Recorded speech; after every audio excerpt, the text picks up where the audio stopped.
todas as experiências progressistas sul-americanas, a mais resistente é a da Venezuela, com 24 anos de governos contínuos de esquerda e sucessivos processos eleitorais.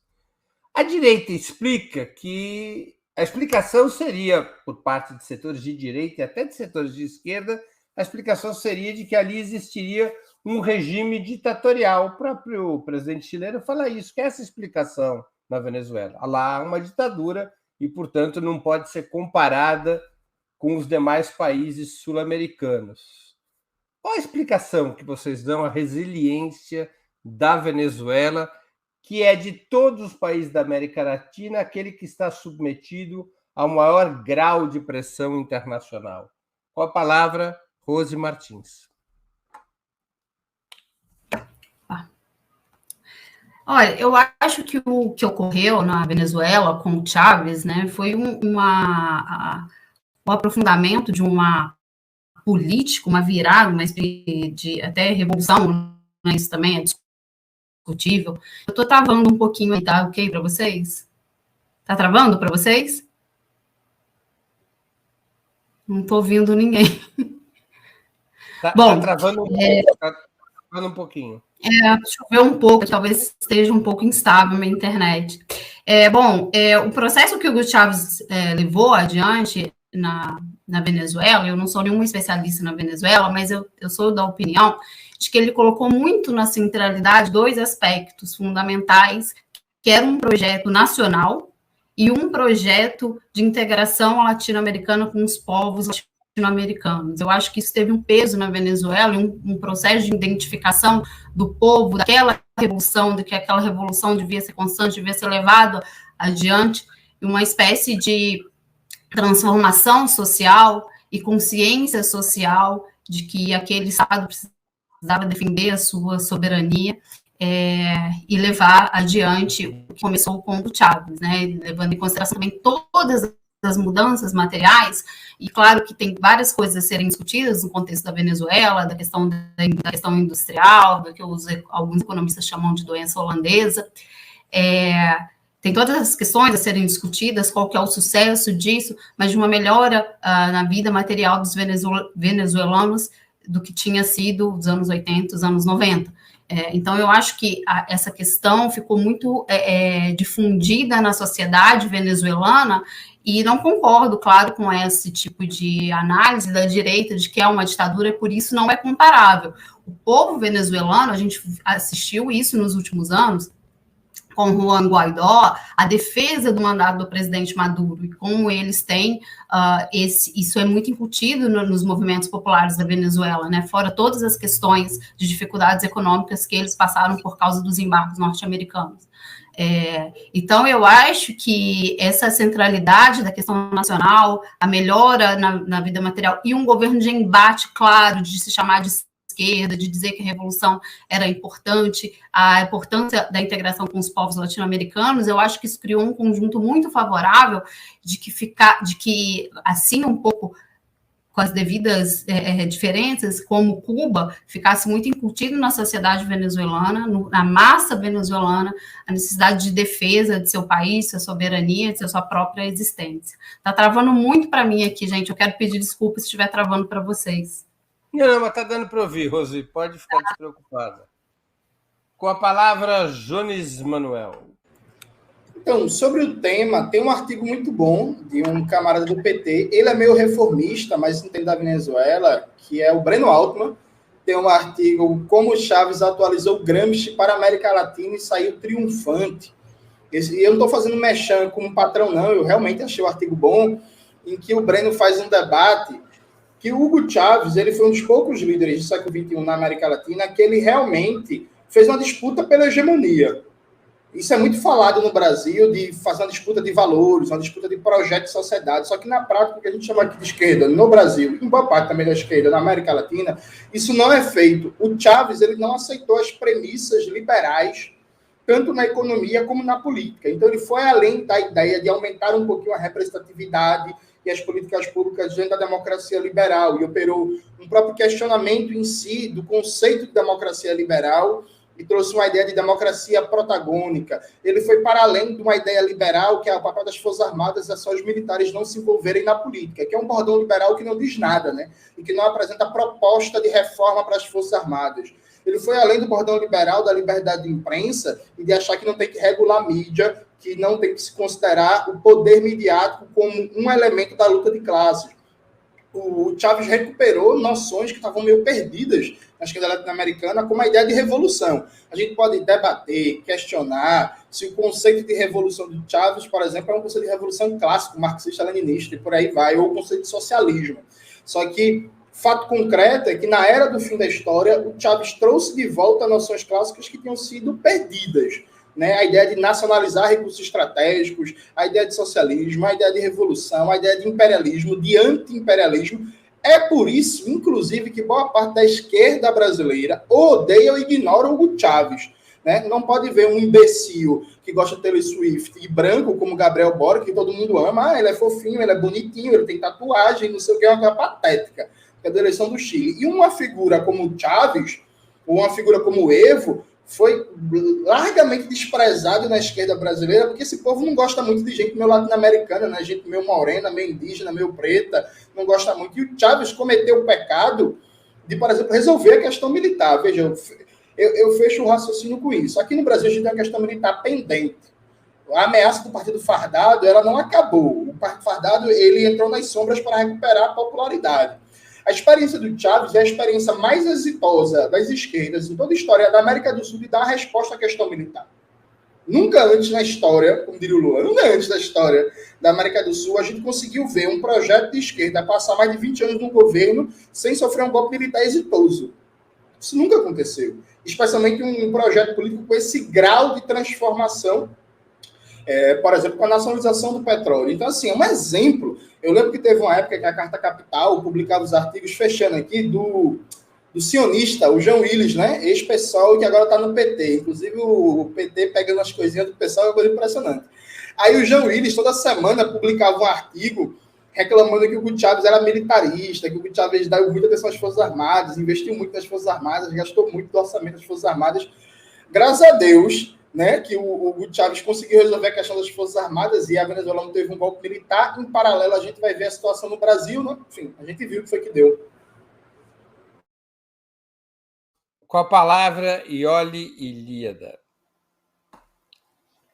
Bom, na esteira dos meus colegas de bancada, né, eu acho que tem um grande acordo com o que eles falaram, no geral.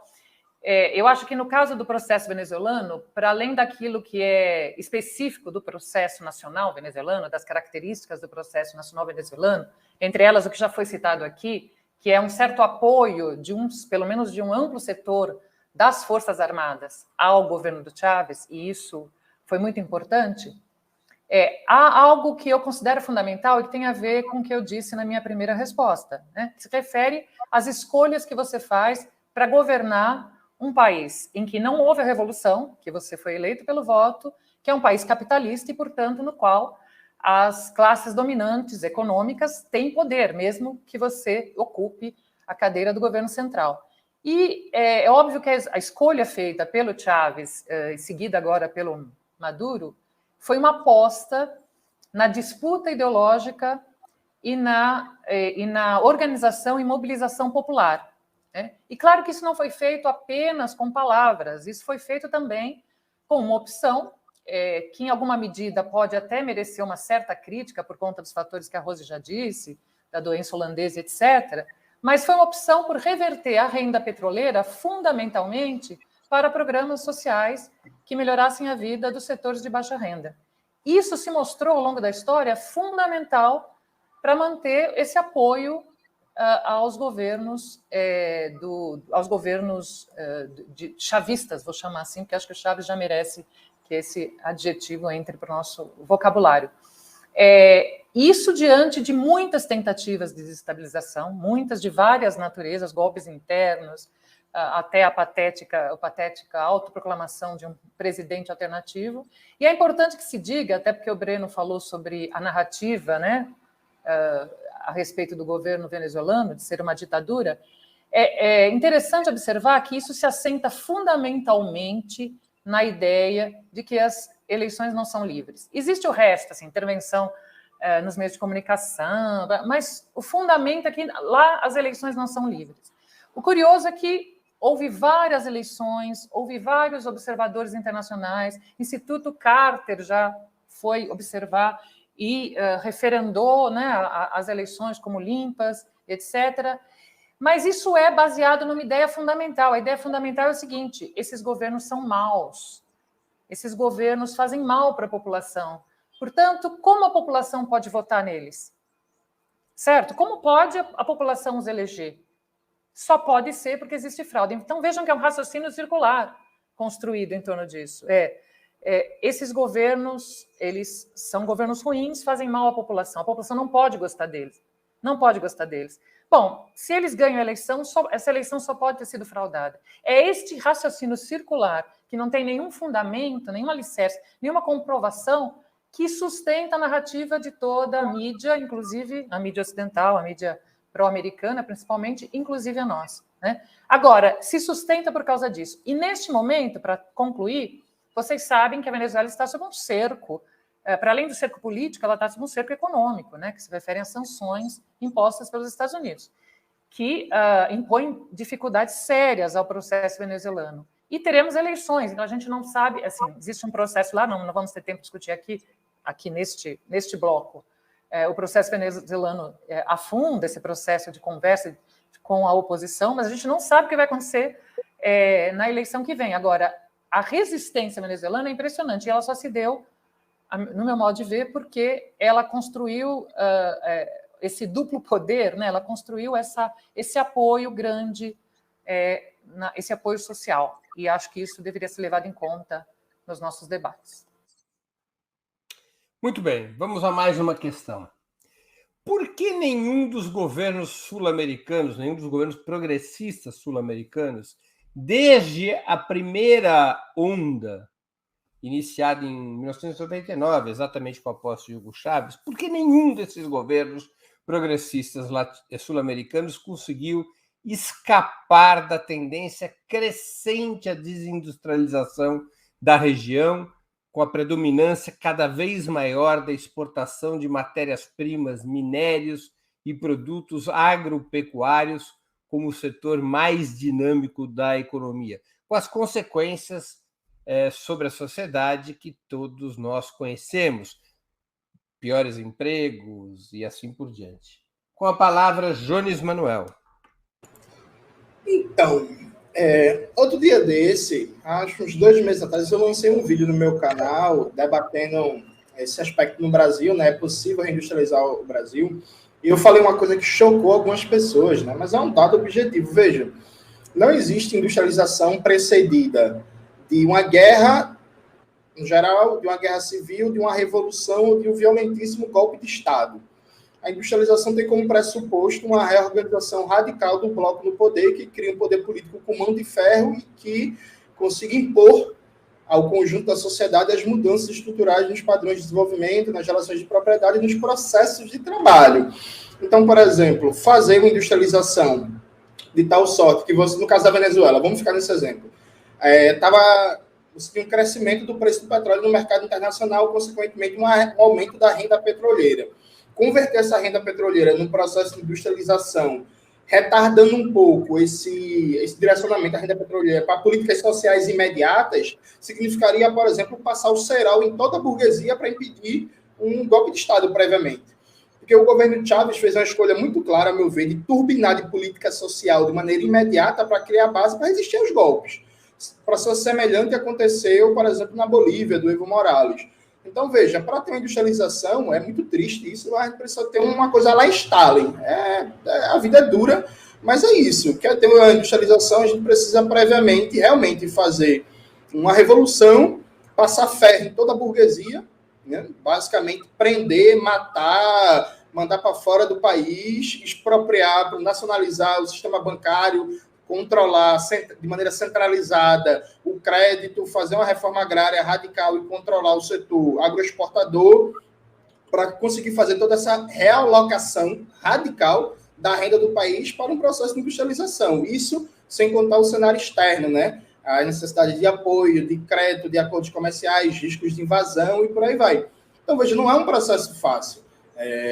Fazer industrialização é muito difícil. Política industrial é outra coisa. A política industrial, inclusive, é mais fácil de fazer.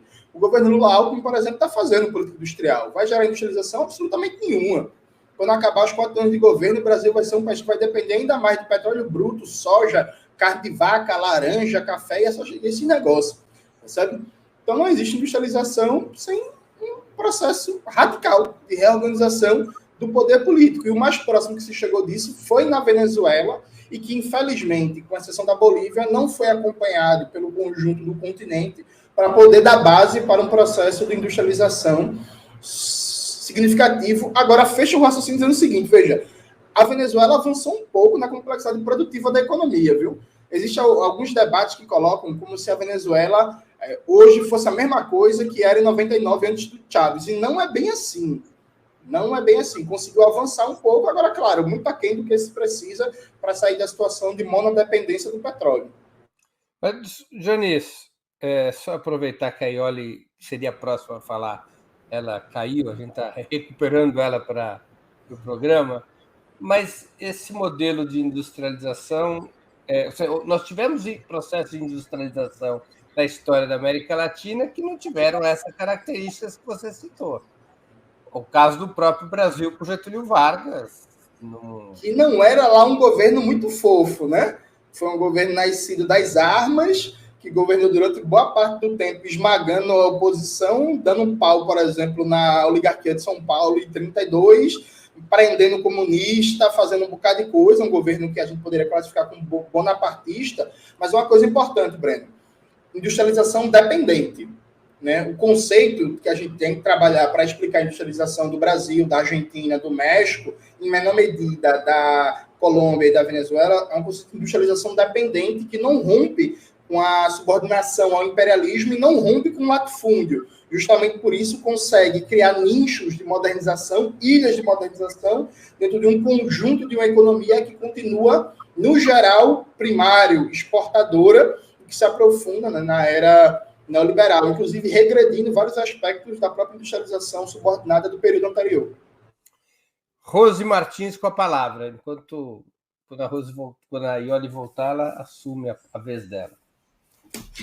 Olha, eu concordo com o Jones, que dado o cenário atual, precisa de ter um nível de radicalidade política para levar adiante processos de industrialização na região. E vou falar mais especificamente do caso brasileiro.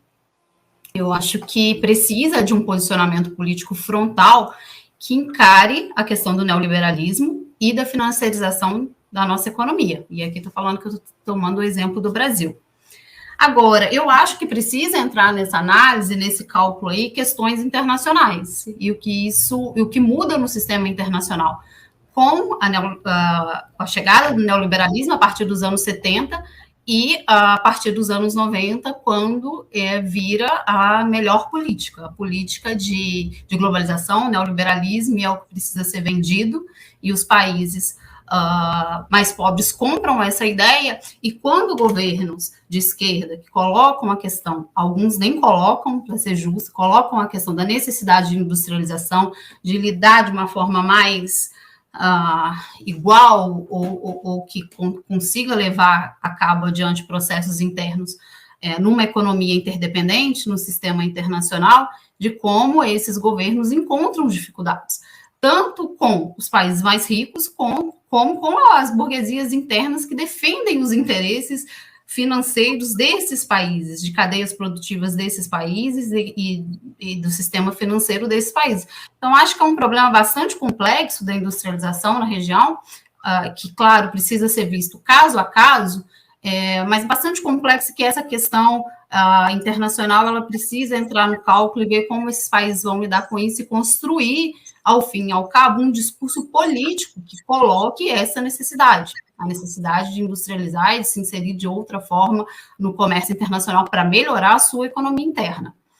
Mas, para finalizar, eu acho que precisa ter, sim, uma radicalização política que comece a discutir isso e não esse discurso barato de neoliberalismo, financiarização da economia, de empreendedorismo, que não está dando certo, principalmente no Brasil.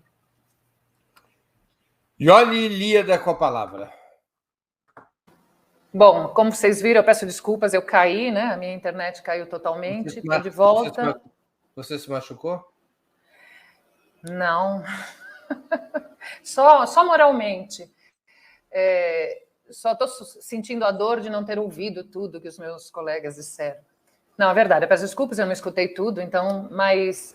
Oi, Oli, eu disse que tinha que matar a burguesia, só para te atualizar. Ah, então tá bom. Ainda bem que você avisou, porque eu ia começar dizendo, eu concordo com os que os meus colegas disseram. Não, mas falando sério, gente. Bom, primeiro, é importante a gente não esquecer que existe um problema estrutural aqui na região, né? E quando a gente fala em reindustrialização, a gente pensa principalmente no caso brasileiro, né? Mas pouco no caso argentino, mas é preciso lembrar que mesmo com os programas ali da CEPAL, nos anos 50, poucos países aqui da América Latina, de fato, conseguiram desenvolver uma indústria pujante, uma indústria poderosa. Na verdade, os países aqui mantiveram a sua sina de inserção na Divisão Internacional do Trabalho como fornecedores de produtos primários. Então, há um problema estrutural grande. Mas por que os governos progressistas não conseguiram reverter? Bom, eu já dei um certo spoiler disso na minha outra resposta, porque, de fato, e o pouco que eu ouvi dos que me antecederam também tocaram nisso, esses governos assumem num momento da economia internacional que foi chamado de boom das commodities. Era um momento de crescimento da demanda por commodities, motivada principalmente pela China, né? Pela demanda chinesa. E esses governos se beneficiaram disso. Foi positivo. Isso gerou, para governos que assumiram países com problemas de dívida, com problemas de distribuição de renda, com problemas sociais graves, ter um ingresso de renda importante ajudou a que esses governos, ainda que não fizessem não fizessem reformas estruturais, conseguissem fazer políticas públicas e que, de fato, alcançassem os setores populares, né? De tal sorte que, de fato, os indicadores de pobreza, os indicadores sociais de vários aspectos melhoraram muito nesses governos. Mas isso se deve, é preciso reconhecer, em certa medida também aos ingressos obtidos com a venda de commodities. Isso um pouco condicionou este processo até um determinado momento em que chega a crise de 2008 e se percebe que esse modelo esbarraria num esgotamento, e há uma discussão em vários desses países, vários desses governos começam a discutir uma forma de ampliar sua indústria ou de se reindustrializar, como no caso brasileiro. O caso argentino também pode entrar nesse tipo. No entanto, aí você vai enfrentar uma série de questões que, se eu entendi bem, eu peguei eu voltei quando a Rose estava falando, me parece que a Rose fez uma boa exposição das dificuldades, quer dizer, isso não é tão simples assim, porque precisa realmente de um giro na política, e é um giro que implica necessariamente na estrutura desses países em ampliar o gasto público. Quer dizer, não tem como você imaginar que vai fazer uma política de reindustrialização ou de industrialização sem ampliar muito o gasto público. E isso até foi tentado no caso brasileiro, em certa medida, mas houve um esgotamento daquilo que se podia gastar ou daquilo que se imaginava poder gastar, comendo pelas beiradas, digamos assim, utilizando o BNDES, utilizando o Petrobras, e se intentou uma saída, eu estou me referindo ao Brasil como um exemplo, se intentou uma saída na qual se dependeria do investimento privado. E quando se chegou nesse ponto em que, para a reindustrialização, era importante o aumento do financiamento privado, foi quando esses governos chegaram. O governo brasileiro, por exemplo, chegou ao seu limite do ponto de vista do manejo de uma política econômica de crescimento e, portanto, de ampliação das políticas sociais, etc. E também as classes dominantes perceberam que os governos, de alguma maneira, esses governos de esquerda, de alguma maneira, estavam reféns das suas próprias decisões. Isso ajudou a criar um caldo de cultura no qual eles viram uma possibilidade de derrubar esses governos. É claro que eu estou falando do caso brasileiro, mas isso em maior ou menor grau, e em processos distintos, em alguns casos foi um golpe, como aqui, em outros eleitoralmente, mas isso possibilitou que a direita também conseguisse se impor e voltar a vários desses governos. Muito bem. Chegamos assim ao final de mais uma edição do programa Outubro. O programa Outubro é exibido exibido ao vivo de segunda a sextas-feiras, sempre às 19 horas. Eu conversei hoje com Iole Ilíada, Rose Martins e Jones Manuel. Muito obrigado aos convidados e à audiência. Boa noite e boa sorte a todos e a todas. Tchau, tchau.